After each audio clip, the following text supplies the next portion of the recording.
Welcome back to the Community Review on Hot 92.3. I'm Josefa Salinas, your host. Happy New Year. Well, today we're taking a look back at 2011. All the things that made us scratch our head, the things that made us wipe a tear from our eye, and the things that made us just fall down laughing.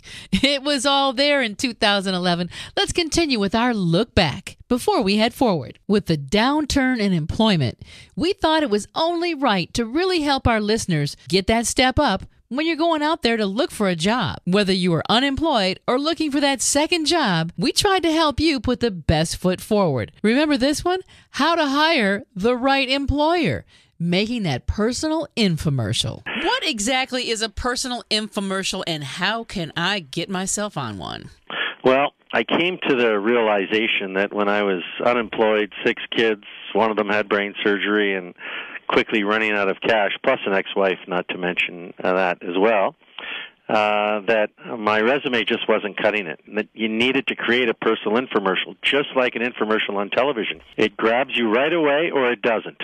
And if you're looking for fit, that's exactly what you want. And so you need to lead off on every infomercial that says, the reason that I am here is because I am really good at A, B, C, and I understand those are the things that you need in your company. And the kind of people that I like to work with and I work best with and I'm most effective with are X, Y, Z. And so this infomercial really creates a situation where the interviewer knows exactly who you are, how you work best, kind of people you work best with, and lastly, what you want to be doing 8 hours a day. And the key to it is, if it doesn't fit, that's okay. You didn't not get the job. The hardest thing for people that I coach is they come back and they go, oh, I didn't get the job.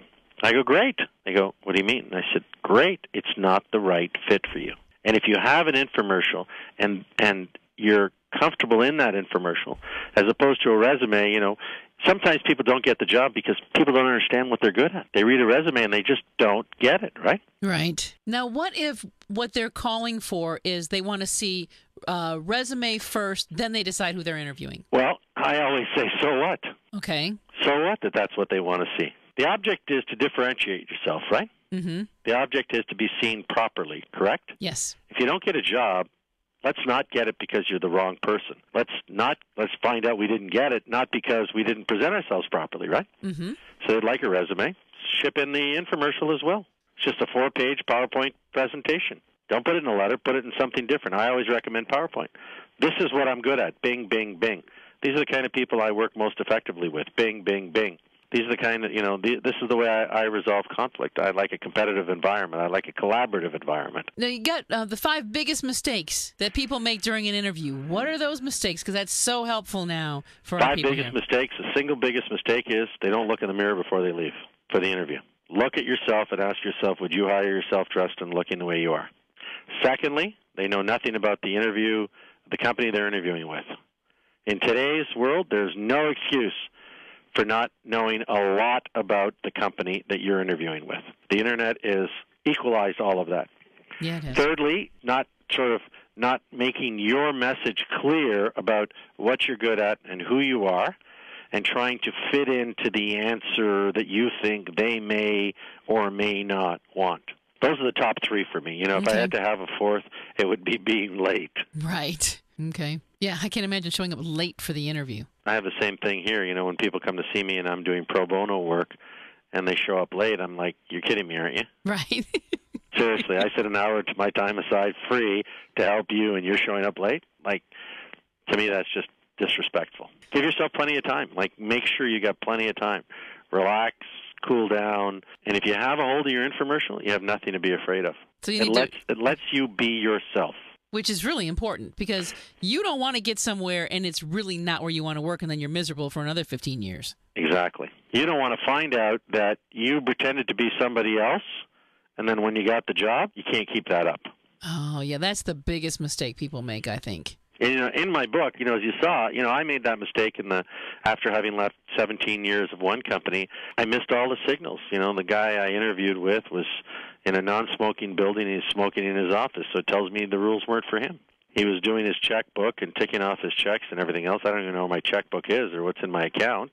We couldn't have been more opposite in terms of personalities. He was anal retentive. I was completely, sort of loose and free. And then lastly, which I should have realized was a telltale sign, is I told him I was going to Vegas, and he almost passed out. Thought it was the most sinful place in the world. I'm thinking to myself, how could you think that? And then I went and took a job with the guy. And this is a smoker. Yeah, a smoker, an anal retentive guy who hated Vegas. Oh, gosh, what a combo. Oh, geez, how long did that last? Tell the audience. Well, you know what? The happiness of the relationship only lasted about 3 months, but it was misery. Misery. And you know what? Life's too short. And if you think about it, most people just let blind luck determine where they work. So, take hold of it. Figure out what is the right fit for you. Figure out who needs your skills and who wants you as the right person to fit. And if you find the right fit, it's never a job. Incredible advice about getting a job, keeping a job, and presenting yourself. Who are you going to hire this year? And who's going to hire you? I think that's advice we can take right on into 2012. When we're looking at our lives and trying to keep them in order, how many of us really have planned for the future and for that unforeseen thing happening? Here's some advice from Bill Losey. You bring up a really, really good point, and that's part of the reason why my wife and I, got our will done when we first had our first son back in 1992. It's like at the end of the day, we're driving around, and if, God forbid, both of us, happen to go in a common accident, without a will, the court decides who will be the guardian of your child. Yeah, and you're not around to give an opinion. You got that right, and that's the whole thing. So when you talk about animosity between people fighting over possessions, can you imagine how it potentially could get when you're talking about the life of a child? Exactly. It's crazy. So for a couple $100, you don't have any worries. You appoint the person you want, and then the court knows full well what your wishes are. Exactly. So let's get on to some things here. There's 8 ways that you can protect what you've saved. Let's say that you've got some things going. Maybe you have a house. Maybe you've got a car. Maybe you've got some possessions. What are some 8 things that we can do to protect the things we've saved? Well, we've pretty much covered 2. Number 1 is create a will if you don't have one, and that's really simple to do. Number 2, I think you want to complement your will with related documents, and I talked about some of those, like a financial power of attorney, a medical power of attorney, a living will, those sorts of things. So that's 2 right off the bat. Now, one of the big overlooked things are people who have 401k plans through work or 403b plans, through nonprofits or government, agencies. Or IRA accounts. Who the heck is the beneficiary of your IRA? I mean, if you passed away, who's going to get your money? Same thing with annuities and life insurance. And if the answer is, along the lines of, I'm not sure, or I'm pretty sure it's been a while since I checked this out, you definitely want to take a look at this. And I think that nowadays, when you think about, single parents and, elderly parents passing on and, people getting divorces and developing problems, etc., somebody that you may have named as a beneficiary may no longer be here or you no longer have a relationship with. And the bottom line is, if you have those people named on those accounts, they get the money regardless of what it says in your will, because the beneficiary designation supersedes the will. Oh, wow, I didn't know that. Yeah, so this is something, and this is really overlooked. Really, what this all boils down to is just being conscientious of your money and making conscious decisions here. And, you don't have to look at this stuff every day or every week or even every quarter, but, set aside a half a day and look at it once or twice per year and just make sure you got your ducks in a row, because it's these stupid little things that cost people tens of thousands of dollars in mistakes. What about saving money for retirement? If you're in your 20s, 30s, or 40s, there's a couple things you want to do. Number 1, if you haven't already started, open an IRA or fund your 401k. My preference is to fund your 401k first because you're doing that with pre-tax dollars. If you don't have a 401k, definitely open up an IRA. The main thing is this, is that people that are younger, these are generally the years when it's toughest to scrape together cash for investing. But the key here is starting young and having decades for the tax-deferred growth to take place inside the IRA or 401k. So I don't care how much you save. It could be $1 a week. The important point is that you get in the habit, you develop the habit, and you continue the habit of saving, because saving is the key. Don't worry about what you're going to earn in the markets, what the bonds and CDs rates are going to do. The thing is, get in the habit of saving money, because that's the hardest thing for people. And I'll tell you, I actually work primarily with older folks, usually between the ages of 50 and 65. And if they have one regret, it's that either A, they haven't saved enough money, or B, they think they started saving too late. Similar to people in their 20s, 30s, and 40s, older folks in their 50s or 60s, if they have not maxed out their 401ks or 403b at work, they are eligible to take advantage of something called the catch-up provision.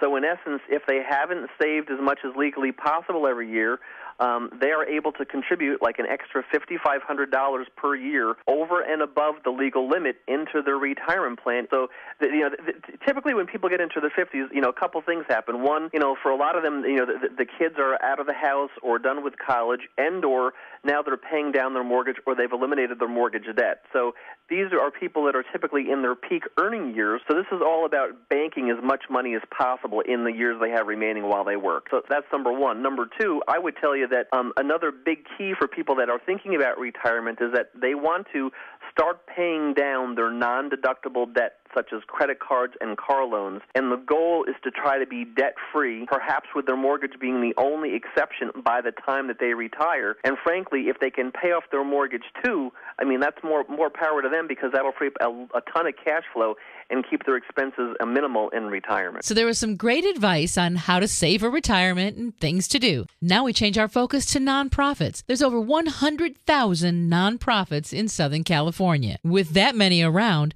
we felt it was only fair to put together a nonprofit series, teaching you what to do if you have a nonprofit, how to start one, what to do if you're not in compliance, and who do you need to report to. Here's an excerpt from our 6-part nonprofit series with Norm and Gatonga from FixMyNonprofit.com. Gatonga, please run down for us some of the first things we need to think about if we want to have a nonprofit. You want to run one. I'm assuming now you want to be a nonprofit. Let's fold our sleeves and get to work. Number one, exist first, which means get the blessing of the priest, the IRS. The IRS. And the franchise tax boards. That Right. means you exist. That's step one. Step two, once that happens, get the word out. That will be step two, because if nobody knows you exist, then okay, get the word out. And that's where your talents come into the picture. Okay. Right. How do you get the word out? Two ways. Get a decent website. Second, talk to Josefa Salinas. And I guarantee you, the word will be out. Right. That's number two. Number three, do a real business plan. Recruit a good, decent board of directors. Do a program budget. Do an agency budget, okay, into a financial plan that somebody who want to fund you will look at you, will know exactly how you put together. And the last one, get a sidekick. Don't work alone. Do what you do best. Let somebody else do what they do best. Get a guide who understand nonprofit finance. We walked you through how to put a nonprofit together. Now, once you've got it all together and you're out there looking around for some help, there's some amazing people who want to help nonprofits. Let's look at the People's Fleet. What is the People's Fleet, and how did So Creative come up with this so creative idea? The People's Fleet is a collection of forward-focused vehicles. It is a team of filmmakers that is working to capture the story of the nonprofits we're partnering with. It is a empowerment grant at the end of the program that Ford will be giving to each of the organizations if they complete the project. And really, it's just an opportunity to come alongside some excellent organizations here in LA that are working to advance the community and just participate in the work that they're doing. Each year you pick 4 organizations. Tell me exactly what they get. Each organization is going to get a Ford Focus, 2012, right off the lot, very cool, My Ford Touch, all that jazz. They get a gas card, which Nice. will supply their gas needs for the entire program. If they do run out of gas, they of course can have the opportunity to present a need for more gas.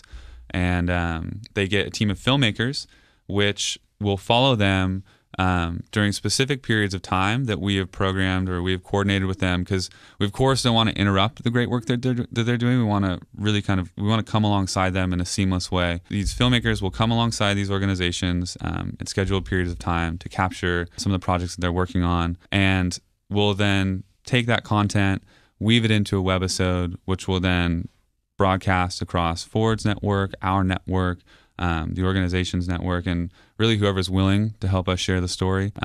Wonderful work by the People's Fleet. We hope to see more of their program in 2012. Don't go away. There's more coming up on the Community Review as we wrap up 2011 together next on Hot 92.3.